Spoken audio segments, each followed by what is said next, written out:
too late to love. That's Victoria Canal singing Swan Song, a tune that closes out her debut album, Slowly It Dawns, and one that Coldplay's Chris Martin has called one of the best songs ever written. We finally were able to talk to Victoria after she was evacuated from her home in Los Angeles where the wildfires threatened her and her neighbors.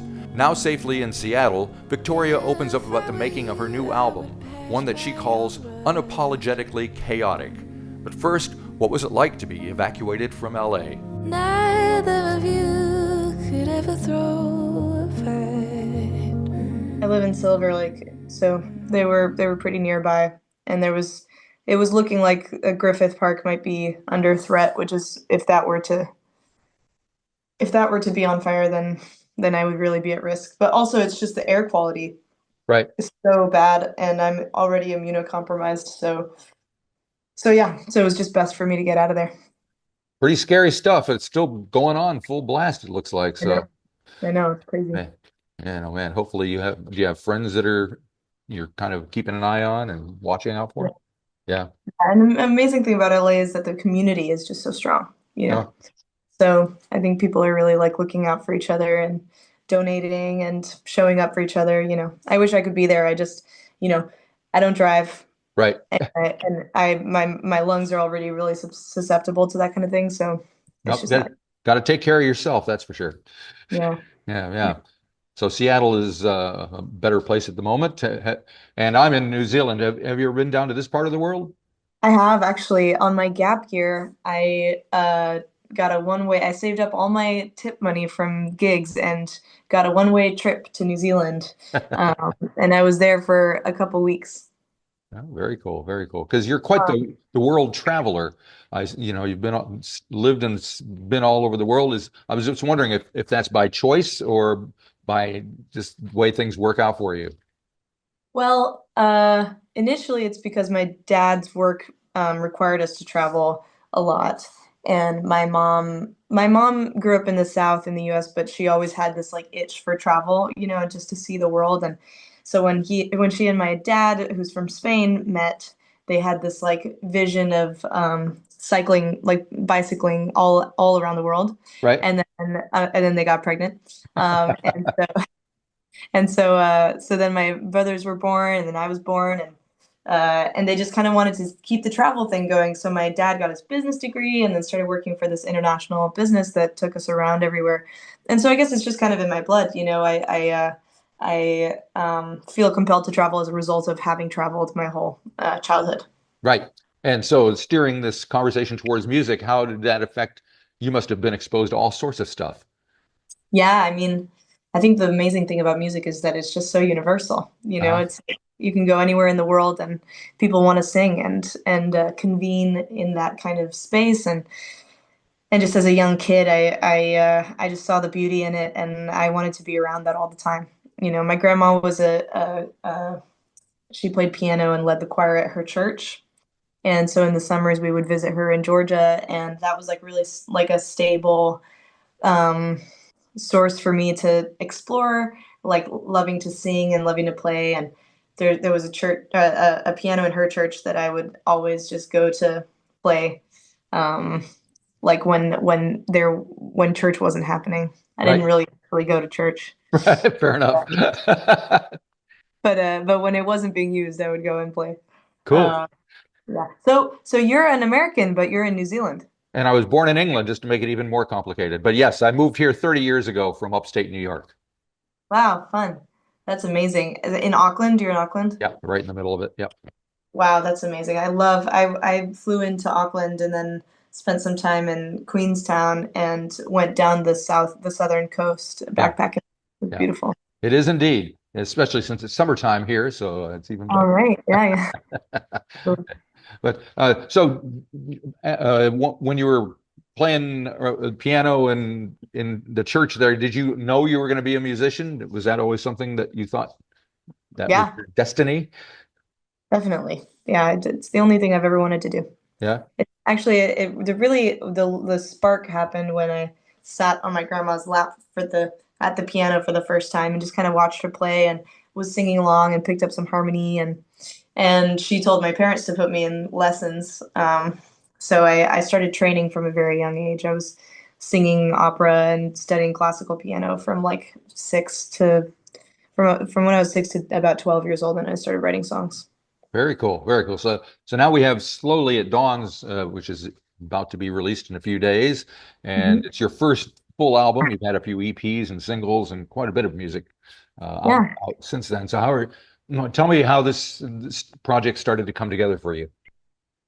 Well, I went on tour with Hozier last year, and that was like my first proper big tour. I had toured a bunch opening for other artists, but this was the first one where I got to see the size of things in that way. And I just loved his show. I loved the band, and it inspired me to experiment with my production in the studio and just kind of be bigger and try new things um, and really aspire. So I wrote a lot of songs that I loved, and some of them I wrote with this guy Egg White in London, and his personality is much more mad scientist type. Right. And then the other co-producer on the album was Kevin Farzad in LA, who is one of my closest friends and is a very like cozy individual. We I feel like making music feels like sitting by the fire with him. Right. Right. So so I liked the idea of having this record that kind of explores the naivete of growing older and the sort of overconfidence that you um, kind of uh, sort of like the overconfidence that you self-promote when you're in your early 20s, Right. and how as things happen to you and you become more self-aware and wiser, you kind of look back on that, you're like, oh my God, why did I wear that thing? Why did I say that thing? And then you sort of come to peace with who you actually are, and I think that's kind of in a kind of a meta way, life imitates art, in that like I wrote the album and then my life is sort of following a lot of the things that I've have written about in terms of self-doubt and self-exploration and um, escapism and all these like different themes that run through the album. Right. And I see the album opens with June Baby, which is a tune that you did with Kevin. Why did you choose to start things off with that one? Let's sober, and then you go with that head on my shoulders. I think I love you now. Don't hurt my feelings unless you mean it. I am falling apart. I am falling apart. Well, I liked the idea of the symbolism of like a beginning and end with like a life, and June Baby, obviously there's the baby part, and then Swan Song is the last song, Right. and it's the goodbye, the big goodbye. So I just thematically thought that was kind of a neat way to do the bookshelving of the album. Yep. And there's a video attached to June Baby, which we see you swimming and hugging trees and all sorts of stuff. Do you enjoy visualizing your songs? Yeah, I do. I think music videos are definitely like the one of the most tricky challenges I find, because I do always have a visual in my mind of the songs, and so rarely can you actually perfectly realize that vision, especially with budget constraints and all the things that artists deal with these days. So, Yep. but it's a fun way to express additionally, and to just provide a different dimension to the song, um, and I've always wanted to star in a rom-com secretly, so it was kind of fun to live out my rom-com dreams. Right. Well, you do Yeah. some acting. I watched you in Little America, and Ah, it was a lovely episode. So, thank you. uh, how do you look at your acting thing as kind of a side hustle, or is that something that's kind of on equal par with the singing and songwriting? I honestly haven't really pursued acting very much. I really enjoyed it for that role, and I don't see it as a side hustle at the moment, just because I love music so much and that's what I'm Mm. focused on. But I would definitely be open uh, to another opportunity like that. And who knows? You just never know what life is going to bring, and that's kind of what that TV show felt like. I just never in a million years thought that I would star in an Apple TV show. So how did they find you, or how did you find it? They found me through the internet, I guess. Right? Yeah. Nice. Well, there's some good things that happen with the internet, despite Yeah. how some people use it. Honestly, well, yeah, it's a two-sided uh coin. It's definitely been the thing that's made my career and possibly damaged my mental health more Oh than, dear. Yeah. you know. Yep. And so the you mentioned Egg White, and there's a song called California Sober that you did with him that's early on in the album, and I think there's a music video attached to that, which is kind of this, it looks like a pretty good party going on. Sit pretty, put your faith in me. I can be a muse or Olympus in the city. Need that higher power, worship in the shower, bedroom in the clouds, and it's only getting louder. Kiss my neck, bite my lip, holding my tongue, but you're letting it slip. Dripping wet on your knees, like you should, baby. Praise me, savor it.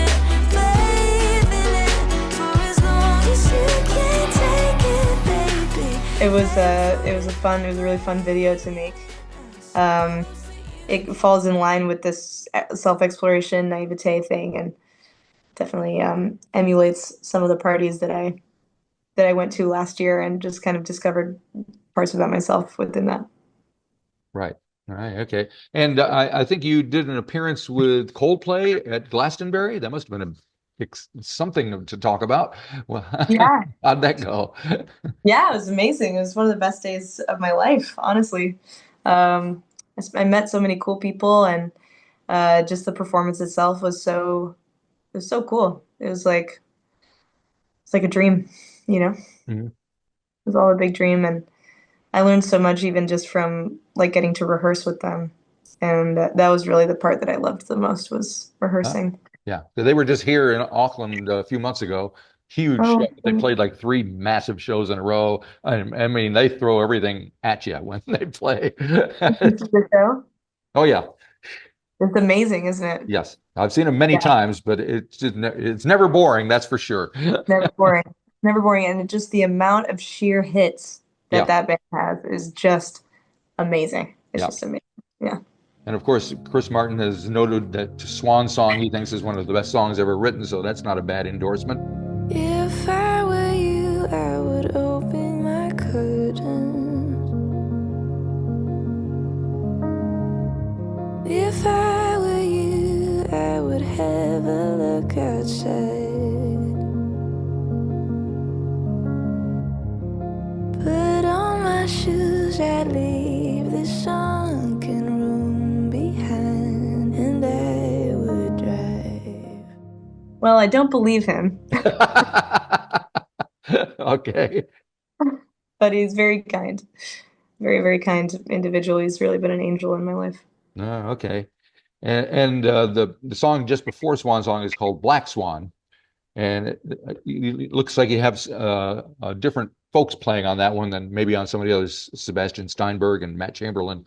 Can you tell me about maybe that session and just how the sessions in general kind of came together? Because they seem to be from different places and times and with different people. Definitely. Yeah, yeah. I feel like the album is really a compilation of a lot of like different ways that I make music, you know. Right? And Black Swan and Swan Song are two opposite ways. A very good example because Swan Song I produced myself in my parents' basement over COVID. You know, I had a little MIDI keyboard, I had a Shure mic, and I basically just did a MIDI thing and sang into it once and asked Rob Moose to put strings over it remotely. Right? And that was it. That was the song, you know? And then Black Swan, I had written it with Egg and Johnny Latimer. And, you know, originally it was on guitar, and then Egg is the one that had the idea to play it on piano. And then we had this demo that I really liked, but I had just met this guy Tony Berg who produced a lot of or produces like Fiona Apple and Jackson Brown and Phoebe Bridgers and a bunch of cool artists. Yep. And I was so excited by the prospect of working with him. And my friend Ryan Lerman introduced us. So the three of us got in the studio, and then yeah, we were just like replaying some of the parts and having fun. And then we were thinking about drums, and So he was like, ah, let me just make a couple calls. And then all of a sudden, the best players in the city are just rolling over 10 minutes later, because they live just around the corner or their studio is just on the other side of the lot or whatever it is. So Yeah. it was such a cool experience to be in a big recording studio and, play with these amazing, like phenomenal legends. And, just truly, it's at Sound City. So you see Oh, right. all these historic signatures on the wall and people's heights. Like there's the door with all the heights, and it's like people like I don't know, like the guys from Fleetwood Mac, and like all these. It's just like a crazy historic place. So in a sense, uh, I like that just as much as I like bedroom production and like Yeah. sitting on the floor, laying down while I'm singing, and it's just me and no one else is involved. I feel equally excited by both, and I think it brings out such different things for me artistically. So, this album, it's pretty all over the place. It's super chaotic, it's like it's got a lot of different stuff on it, and it does represent like all the things that I like to do, and music. I love that genre is less and less of a thing these days because it just allows artists to do whatever they want. Yep, yep, yep. You're not locked into anything. So you're taking the show on the road. You're doing a couple of acoustic things in London and then moving to the States for a full-on tour. So how Yeah. is there a particular challenge because, like you say, the album is kind of all over the place to present that in a Huge single challenge. setting? Yes, huge challenge. Yeah. Last year I went on a long tour. It was like a 30-day tour, and it was the first time that I played with like a band and in-ears and tracks and stuff. And I don't know if I liked it. Right. So it wasn't really filling me up, but I produced songs that warrant that. So I'm sort of now trying to figure out if it will still do justice to the music to have a more stripped show because that's the kind of thing that really fills me up, Right. Yeah. but it'll be an experimentation, and I don't want to knock it until I've like really given it a shot and gotten better at it. But I have honestly, to be completely honest, I have no idea what I'm going to do for this tour yet. The, I have no the idea. promoter's got to love that. Yeah, maybe you shouldn't include that in the interview. I love it. Fantastic. And what do you hope that your fans, your audiences get out of the concert or the record? Is there something that you have in mind that you're trying to communicate with people? Well, I guess lately it's just like allow everything to be there. Allow all the multiplicities in yourself to be free and to like have space. There's so much shame around the things that we feel, or for feeling one way one day and then a different thing the next day. And I like the idea of having an album that really is unapologetically chaotic. Unapologetically chaotic. It might be a good title for the next record or something. Totally. Are you Totally. thinking in terms of what you're going to do next? I have been. I have swung back around to wanting to hide somewhere and make music alone for a while. Right. So that might be my plan. I might like go home and hang out with my parents for a while and just like write music at home. Nice, nice. I'm not really decided. Yeah. And Well, up in the air. yep. And how does it feel in the US at the moment? It seems like from a distance here where I'm at, it's just chaotic again. There's the wildfires and the shootings, and then there's the politics and the Trump thing. I mean, does it feel that way over there? Is it all over the place? Oh, yeah, there's definitely a charge, like an energy here that is quite present. Um, but in the words of my father, my stoic father, nothing is ever good or as bad as it seems. All right. Sounds like a And wise man. yeah, I think the eternal practice is just like no matter what's happening, having a level, even keeled response, and knowing that humans have the resilience to get through it. I think that's my favorite thing about humankind is it's resilience. Very Um, good. Yep, yeah. yep. And the record's out on Friday. What are you going to do to celebrate? Anything?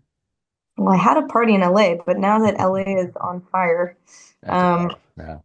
I honestly I don't know. Okay. Um, yeah, I think I'm just something else that my dad and I have been talking about is uncertainty and anxiety, and how uncertainty is always going to be there. But anxiety is something that we have on the inside. Uncertainty is all around us, and anxiety is what we choose to monitor on the inside. And so I think I'm just like getting more and more comfortable with uncertainty. It's like, I just don't know. All right. I don't know, but that's okay. If you enjoyed this episode of the 13th Floor's Music Talk series, please be sure to subscribe to the website or to the YouTube channel. Follow us on Facebook or Instagram and wherever you find your podcasts. There's a whole lot more to discover.